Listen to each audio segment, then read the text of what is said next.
পরিচয় দিয়েছেন। আমাদের প্রোগ্রাম শেষ না হওয়া পর্যন্ত আপনারা সেই সুশৃঙ্খলতার পরিচয় দিবেন।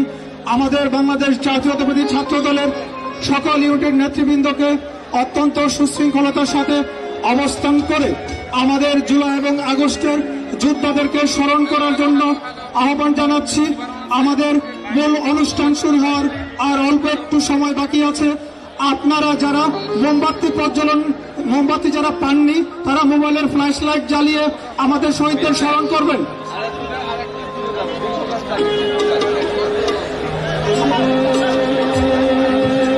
ভাই আমার তো সমস্যা হয়ে যাচ্ছে ভাই ভাই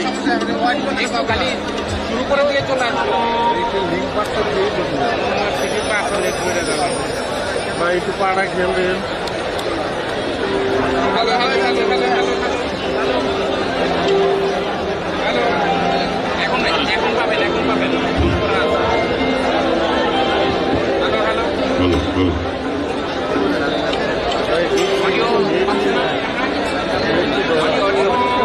বিসমিল্লাহির রহমানির রহিম। বাংলাদেশ জাতীয়তাবাদী ছাত্রদল কেন্দ্রীয় সংসদ কর্তৃক আয়োজিত জুলাই এবং আগস্টে যে সকল বীর শহীদরা শহীদ হয়েছেন এবং যারা আহত হয়েছেন তাদের স্মৃতির সম্মানার্থে আলোয় আলোয় স্মৃতি সমুজ্জ্বল শিরোনামে সমবেত কণ্ঠে জাতীয় সঙ্গীত এবং মোমবাতি প্রজ্বলনের আজকের এই কর্মসূচিতে আপনারা যারা উপস্থিত হয়েছেন আপনাদের সকলের প্রতি আমরা কৃতজ্ঞতা জানাচ্ছি। আমরা অল্প কিছুক্ষণের মধ্যে আমরা জাতীয় সঙ্গীত শুরু করব এবং জাতীয় সঙ্গীতের জন্য আপনারা যখন দাঁড়াবেন দাঁড়ানোর পরে আপনারা মোমবাতি প্রজ্বলন করবেন। এখন কেউ মোমবাতি জ্বালাবেন না, এখন কেউ মোমবাতি জ্বালাবেন না প্লিজ। আমরা যখন জাতীয় সঙ্গীত শুরু করব জাতীয় সঙ্গীত শেষ করার পরে আপনারা মোমবাতি প্রজ্বলন করবেন। আপনাদের সকলকে আমরা আবারও দৃষ্টি আকর্ষণ করছি, অর্থাৎ আমরা জাতীয় সঙ্গীত শুরু করব, যখন জাতীয় সঙ্গীত শেষ হবে তখনই আমরা মোমবাতিগুলো আপনাদের নিকট মোমবাতি এবং দিয়াশালায় দেওয়া আছে, আপনারা তখনই মোমবাতিগুলো জ্বালাবেন। বিসমিল্লাহির রহমানির রহিম। বাংলাদেশ জাতীয়তাবাদী ছাত্রদল কেন্দ্রীয় সংসদ কর্তৃক আয়োজিত জুলাই এবং আগস্টে যারা শহীদ হয়েছেন এবং যারা আহত হয়েছেন তাদের স্মৃতির সম্মানার্থে বাংলাদেশ জাতীয়তাবাদী ছাত্রদল কেন্দ্রীয় সংসদ কর্তৃক আয়োজিত আজকে আলোয় আলোয় স্মৃতি সমুজ্জ্বল শিরোনামে আজ যারা উপস্থিত হয়েছেন আপনাদের সকলের প্রতি আমরা কৃতজ্ঞতা জানাচ্ছি। এখনই আমরা জাতীয় সঙ্গীত পরিবেশন হবে সমবেত কণ্ঠে। আপনাদের সকলকে দাঁড়িয়ে জাতীয় সঙ্গীত পরিবেশন করার জন্য আমরা বিনীত অনুরোধ করছি।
যখনই নির্দেশনা দেব আপনারা মোমবাতিগুলো উপরে উঠিয়ে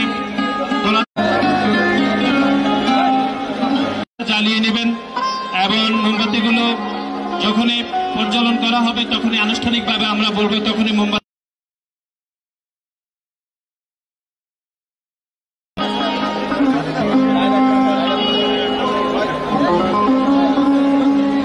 সবাই মোমবাতিগুলো উপরে তুলে ধরুন। ওকে, মোমবাতিগুলো আপনারা উপরে ধরে রাখবেন এবং নীরবতা পালন করবেন। আমাদের ব্যাকগ্রাউন্ড মিউজিক যাবে এবং এটি 2 মিনিট ধরে আমরা মোমবাতি প্রজ্বলনের কর্মসূচিটি গ্রহণ রাখবো।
সকলকে কৃতজ্ঞতা জানাচ্ছি এবং আপনারা নির্ধারিত জায়গায় বসে যাওয়ার জন্য আমরা বিনীত অনুরোধ করছি এবং মোমবাতিগুলো আপনারা বন্ধ করে নেবেন এবং আপনারা স্ব স্ব জায়গায় বসে যাওয়ার জন্য আমরা বিনীত অনুরোধ করছি। প্লিজ সবাই বসেন। আমরা লাইটগুলো জ্বালিয়ে দেওয়ার জন্য অনুরোধ করছি, লাইটগুলোকে জ্বালিয়ে দেওয়ার জন্য অনুরোধ করছি। বসেন বসেন ভাই বসেন।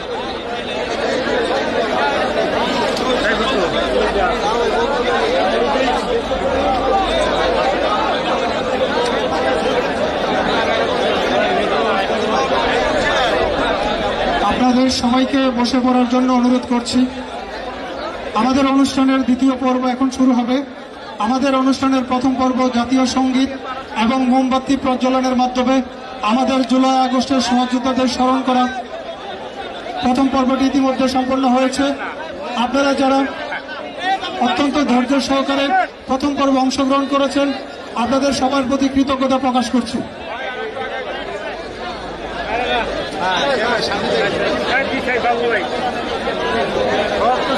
আমরা সকলকে বসে যাওয়ার জন্য আমরা অনুরোধ করছি। প্লিজ আপনারা সবাই বসে যান। এই যে আমার বাম পাশে সবাইকে বসে যাওয়ার জন্য অনুরোধ করছি। আমরা খুব অল্পক্ষণের মধ্যে আমাদের প্রোগ্রামটি শেষ করবো। আপনাদেরকে বসে যাওয়ার জন্য আমরা বিনীত অনুরোধ করছি। এই যে মিডিয়ার সামনে বসেন, এই প্লিজ, এই মঞ্চের বাম পাশে ঢাকা বিশ্ববিদ্যালয় তিতুমির কলেজে যারা ছিলেন সবাইকে দ্রুততম সময়ে শের বাংলা তাপস আলমগীর 1 মিনিটের মধ্যে আপনারা বসে 1 মিনিট সময়। যারা এখানে যারা রয়েছেন সিনিয়র সবাই বসে যান, ডান পাশে বসে যান প্লিজ। জগন্নাথ বিশ্ববিদ্যালয় সবাইকে বসে যেতে হবে। ফাইন, ধন্যবাদ।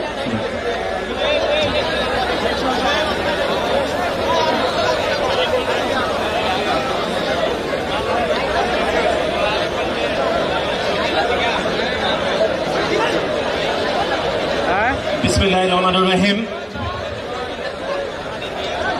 বাংলাদেশ জাতীয়তাবাদী দল, বাংলাদেশ জাতীয়তাবাদী ছাত্রদল কর্তৃক আয়োজিত জুলাই এবং আগস্টের যে সকল শহীদ হয়েছেন এবং যারা আহত হয়েছেন তাদের স্মৃতি সম্মানার্থে বাংলাদেশ জাতীয়তাবাদী ছাত্রদল কর্তৃক আয়োজিত আলোয় আলোয় স্মৃতি সমুজ্জ্বল শিরোনামে সমবেত কণ্ঠে জাতীয় সঙ্গীত এবং মোমবাতি প্রজ্বলন শেষে আমরা সংক্ষিপ্ত সমাবেশে আপনারা যারা উপস্থিত হয়েছেন আপনাদের সকলকে আমরা কৃতজ্ঞতা জানাচ্ছি।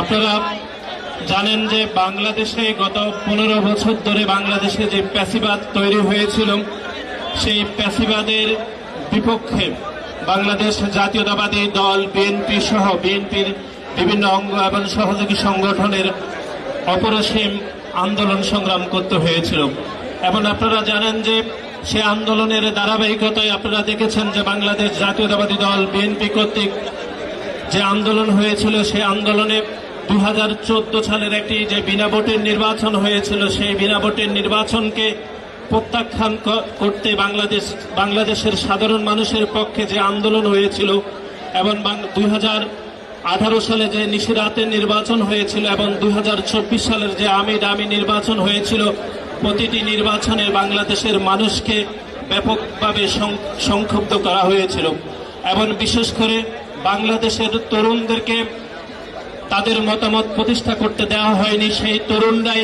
জুলাই এবং আগস্টে তাদের বুকের তাজা রক্ত দিয়ে খনি হাসিনাকে বিতাড়িত করতে সক্ষম হয়েছে।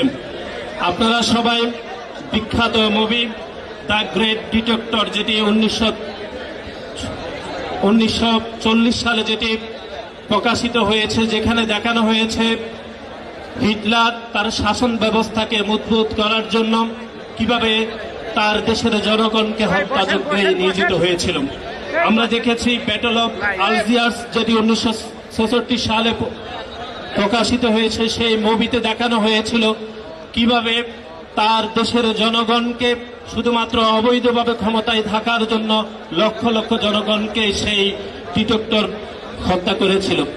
এবং আমরা 2024 সালে জুলাই এবং আগস্টে আমরা দেখেছি বাংলাদেশে জুলাই এবং আগস্টে যে হত্যাকাণ্ড পরিচালিত হয়েছে সেটি কোনোভাবে দ্য গ্রেট ডিটেক্টর অথবা ব্যাটল অফ আলজিয়ার্সের মতো কোনো মুভি ছিল না, বরং বাংলাদেশের গণতান্ত্রিক ব্যবস্থাকে শক্তিশালী করতে বাংলাদেশের তরুণরা, বাংলাদেশের শ্রমিকদের অভূতপূর্ব আন্দোলন হয়েছিল। সেই আন্দোলনে খুনি হাসিনা প্রকাশ্যে দিনে দুপুরে গুলি চালিয়েছিল, সেই গুলি চালিয়ে 2000-এরও বেশি ছাত্র জনতাকে খুন করেছে। আজকের এই আয়োজনে আমরা সেই ছাত্র জনতাকে গভীর শ্রদ্ধাভরে স্মরণ করছি এবং বাংলাদেশ জাতীয়তাবাদী ছাত্র দলের পক্ষ থেকে আমরা তাদের প্রতি কৃতজ্ঞতা জানাচ্ছি।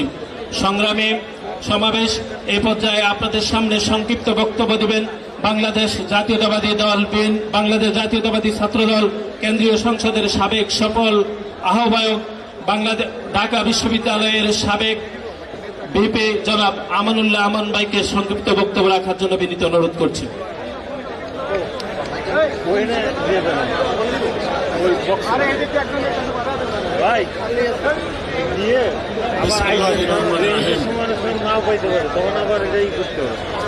জুলাই আগস্ট বিপ্লবের শহীদদের স্মরণে বাংলাদেশ জাতীয়তাবাদী ছাত্র দল যে মোমবাতি প্রজ্বলন এর আয়োজন করেছে তাদের এই জাতীয়তাবাদী সভাপতি উপস্থিত উদযাপন কমিটির জুলাই আগস্ট উদযাপন কমিটি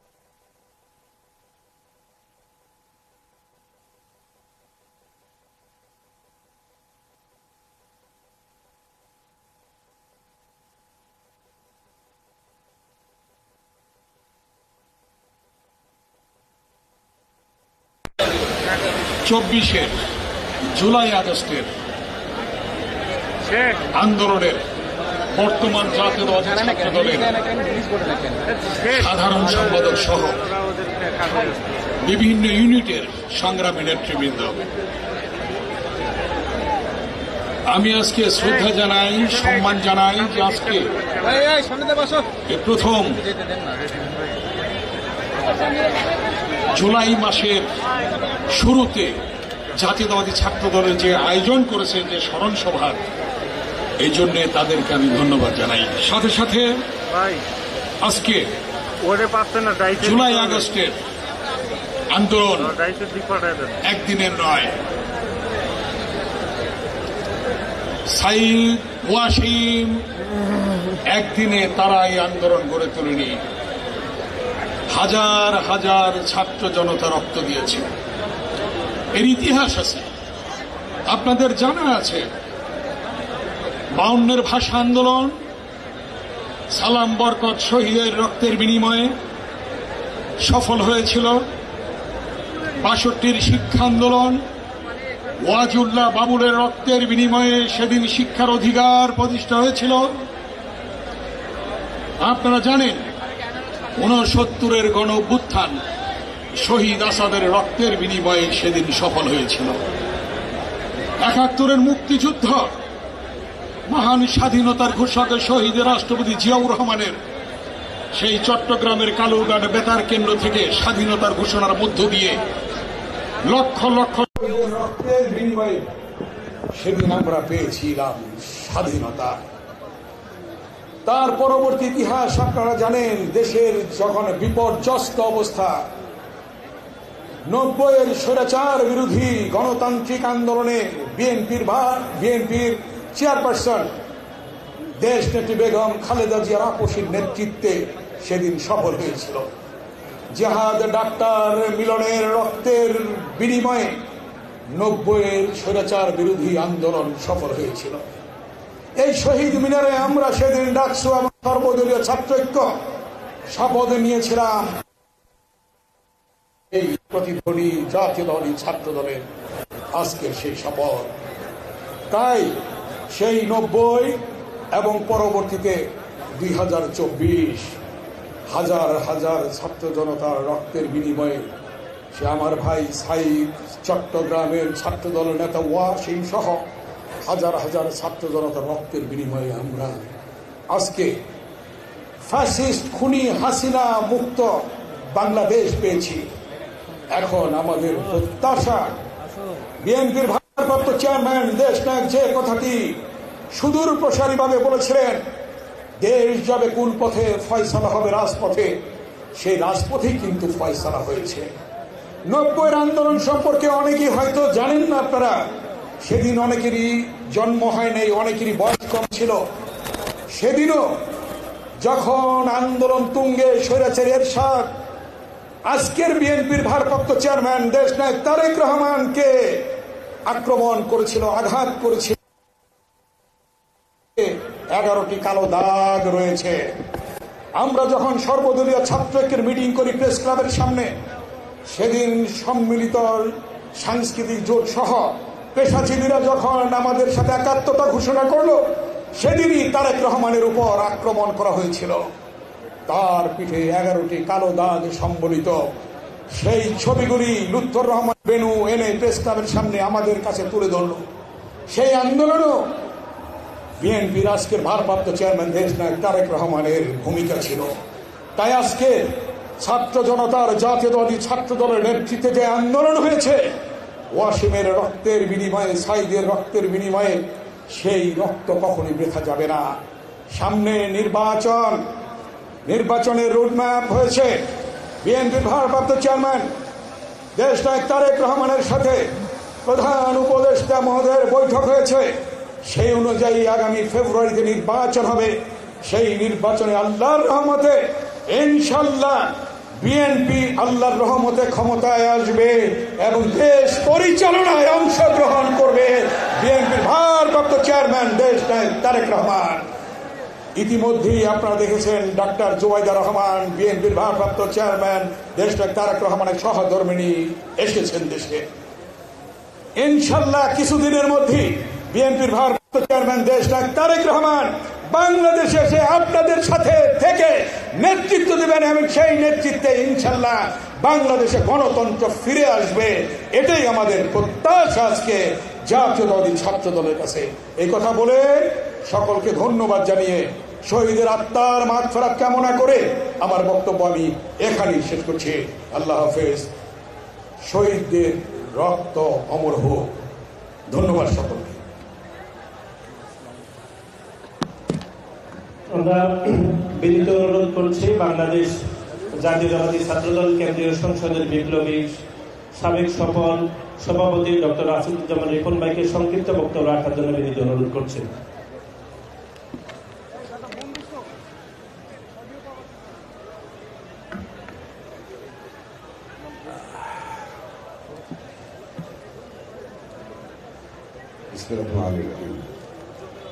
জনাব সভাপতি, সম্মানিত প্রধান অতিথি, উপস্থিত অতিথিবৃন্দ, সাবেক ছাত্র নেতৃবৃন্দ, ভাই বোন, আসসালামু আলাইকুম। আজকে অত্যন্ত একটি গুরুত্বপূর্ণ মুহূর্ত। যে গুরুত্বপূর্ণ মুহূর্তকে আমরা স্মরণ করছি মোমবাতি প্রজ্বলের মধ্য দিয়ে। আমাদের শপথকে আমরা শানিত করছি। বাংলাদেশে যে গণতন্ত্র লুণ্ঠিত হয়েছিল, মানুষের স্বপ্ন এবং আকাঙ্ক্ষাগুলো ধ্বংস করে দেওয়া হয়েছিল, সেই স্বপ্ন বিনির্মাণের জন্য আমরা আবার এখানে সমবেত হয়েছি। বাংলাদেশে একটি অভূতপূর্ব ঘটনা ঘটেছে। ছাত্রদলের সাধারণ সম্পাদক নাসির দুটো বিখ্যাত চলচ্চিত্রের উদাহরণ পেয়েছে। বাংলাদেশে একটি ঘটনা ঘটেছে, সেটা হচ্ছে অকুপাই গণভবন। বাংলাদেশের প্রধানমন্ত্রী যে বাসাটিতে থাকতেন, যেটাকে আমরা গণভবন নামে চিনতাম, এই গণভবনটা বাংলাদেশের মানুষ দখল করে নিয়েছিল। বাংলাদেশের গণভবন কখনো গণভবন ছিল না। এখানে স্বৈর শাসন বসবাস করত, স্বৈর শাসক এখানে থাকতেন। বাংলাদেশের জনগণ 5ই আগস্ট সেই ভবনটাকে অধিগ্রহণ করে সেদিন প্রকৃত পক্ষে এটা গণভবনে পরিণত করেছিল। বাংলাদেশের জাতীয় সংসদকে একইভাবে জনগণ নিজেদের করায়ত্তে সেদিন সেটাকে পিপলস অ্যাসেম্বলি ঘোষণা করেছিল।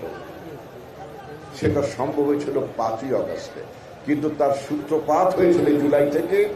সেই সূত্রপাত হয়েছিল 17 বছর ধরে। আমাদের নেতা তারেক রহমান অত্যন্ত গর্বের সঙ্গে, আপনারা ভাবতে পারেন, বাংলাদেশের 36 যে আন্দোলনের সমাপ্তি হলো, সেই সমাপ্তি হওয়ার এই আন্দোলনের কারিগর ছিলেন আমাদের নেতা জনাব তারেক রহমান। তার নির্দেশে, তার আন্দোলন পরিচালনার প্রতিটি প্রতিঘাতে বাংলাদেশের ছাত্র সমাজ, বাংলাদেশের যুব সমাজের, নারী সমাজ সবাই ঐক্যবদ্ধভাবে বাংলাদেশে একটি ফ্যাসিবাদী শাসন ব্যবস্থার বিলোপ ঘটিয়েছে। এটা কোনো একক রাজনৈতিক দলের কৃতিত্ব না। আমরা বলি না যে আমরা বিএনপি করেছি, আমরা কখনই বলি না এটা শুধু তারেক রহমান করেছেন।